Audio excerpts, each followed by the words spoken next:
And welcome to Hannity, and we are broadcasting from the great state of South Carolina, home of the Gamecocks, by the way. Anyway, tonight I told you this would happen, that your president, Joe Biden, would get desperate and they go back to the Democratic playbook. And at 38% approval rating from Gallup and 86% of the people thinking he's too old to be president, well, he's that desperate. So what does he do? He resorts to using the worn-out race card tactics to attack Republicans. You're not going to believe the lies that he's spewing this time.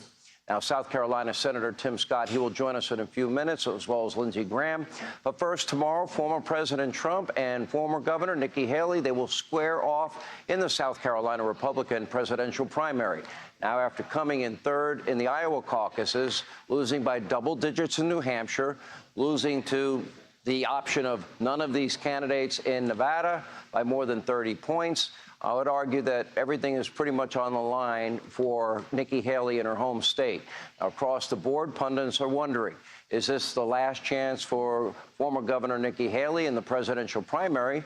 Now, she has promised to stay in the race regardless of the results, but here's a problem, and it's very real. According to the Real Clear Politics polling average, she trails former President Donald Trump by more than 25 points. That's a big margin. Now, I would argue as we get closer to Election Day, things always tighten up in the final days of a primary. But where will she win? What state will she win if she doesn't win her home state? And how would, any double-digit loss be in her home state?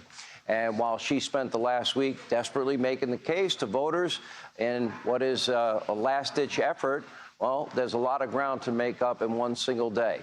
And meanwhile, Nikki Haley's bus tour continues.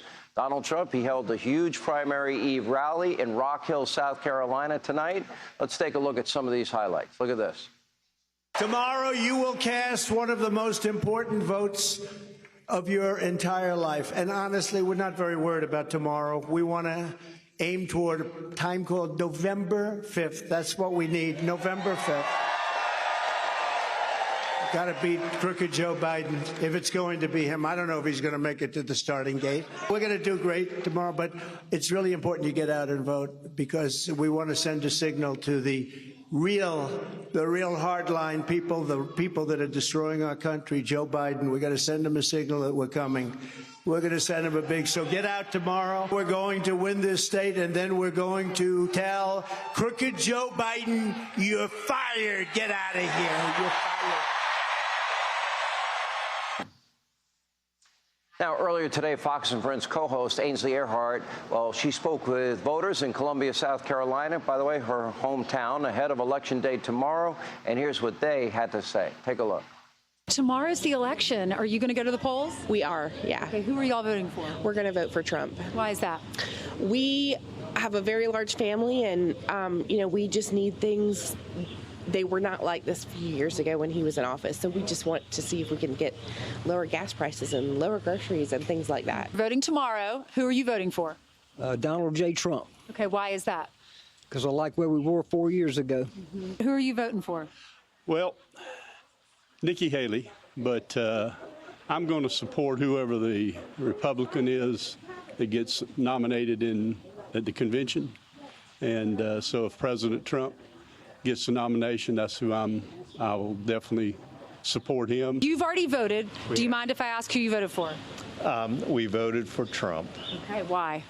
I think we need some strength in this country, and having served in the military for over 26 years, I think we need to have that sort of mentality to be strong again. I am going to the polls tomorrow, and I am on the fence. I really am. I mean, I know Donald Trump did a fabulous job when he was president, and that just keeps hounding me. But sometimes I'd like a change, too. And, Nikki Haley did so much for our state, and I'm just so proud of how well she has become as a woman.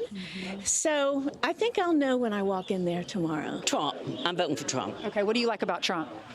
He seems to get things done. He's concerned with the same things I'm concerned with, primarily the border. I feel like we've already lost our country. I don't know that we'll ever get it back. Hey, Sean Hannity here. Hey, click here to subscribe to Fox News YouTube page and catch our hottest interviews and most compelling analysis. You will not get it anywhere else.